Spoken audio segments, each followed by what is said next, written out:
Now available. I believe it's available streaming for digital rental. It's also still in theaters, and if you have watched me ramble much at all, you will know I always say theaters is the way to see anything. Everything is better in the theater. Everything is better on the big screen. I don't care how big you say your TV is and how good a surround sound system you have. A good theater with a good audience is unmatchable. From director Edgar Wright, who has given you such titles as Shaun of the Dead, The World's End, Hot Fuzz, Baby Driver,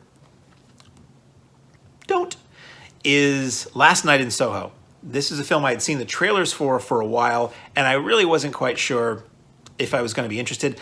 But it's set partially in sort of the swinging London of the early mid-60s. Not the early 60s, the early mid-60s, which is, basically we're saying 1965. And partially set there, which is an era I love. I love the music, I love the fashion, I love the movies, all that stuff. So it had me for that. Saw this on the big screen. Saw this on 35 millimeter actually, which was just a very, very cool opportunity, considering that almost nobody strikes prints anymore, and almost no theaters can show prints anymore. We figured let's see this in kind of this unique way. This kind of now what is considered a throwback way for a movie that has throwback themes. Basic story: young girl of meager means lives in the country in England, has gotten.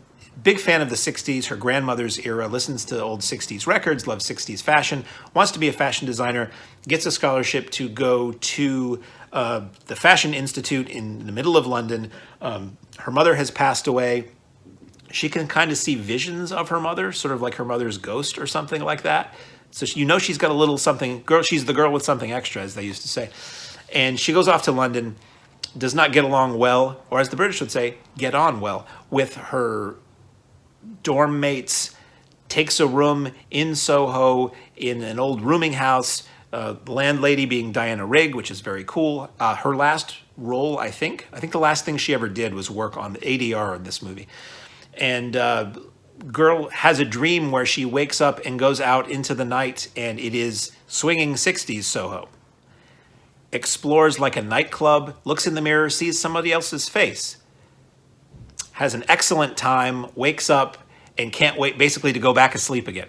So what you have here, and I'm not going to say any more than that, I loved this movie. This was like the most glorious, positive punch in the head cinematically I could have asked for. Best movie of the year for me. Didn't see a lot, many of some other years, but I will say Last Night in Soho, for me, best movie of 2021, unless something else comes along in the next month to make it to best that experience. The way the film goes is the girl keeps wanting to go back to swinging 60s and figure out who this girl she sees in the reflection is, find out about her. There's a very, very dark edge to it, wants to find out what happened to this girl. And the film goes off in directions you will not predict from there. Watching the movie, I loved how it flipped my expectations 2 or 3 times as it went on. I thought I knew where it was going or what it was about or what certain characters were, and I was wrong. Gorgeous to look at. So amazingly shot for those 60s sequences. You want to step into the movie. Gorgeous score. Goblin-esque at times. People keep saying this movie is a giallo. In many ways, it's sort of like an Italian giallo horror thriller. Wonderful recreation of the 60s London. Again, stunning to look at. Amazingly edited. I was just like, at one point I almost leaned over to Val and said, this movie is kind of brilliant. In the British sense and in the American sense. Absolutely loved it. So well made. Shocker at times. Like Goosebumps thriller at times. So it's funny. It's almost a musical at times. Edgar Wright has shown how he can do that. It's a horror movie. It's a shocker. And just great performances across the board by everybody. It was so good. It's one of those movies you kind of want to step into, aside from all the killing parts. I cannot stress enough how well this plays in a theater with good sound and image.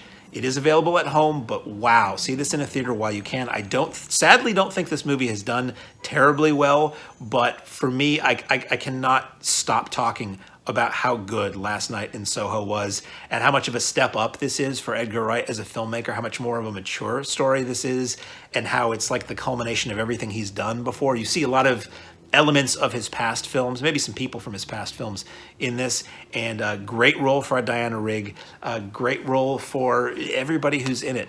I want to get the soundtrack to this. Friends in LA who went to see this, they got a copy of the rendition of the song Downtown that's performed in this movie as a single, as like a gift for seeing it opening night, which I thought was super cool. The soundtrack albums have really cool cover art. I'm going to just talk in circles if I go on anymore. Edgar Wright's Last Night in Soho, brilliant. Absolutely loved it. Best movie of the year for me.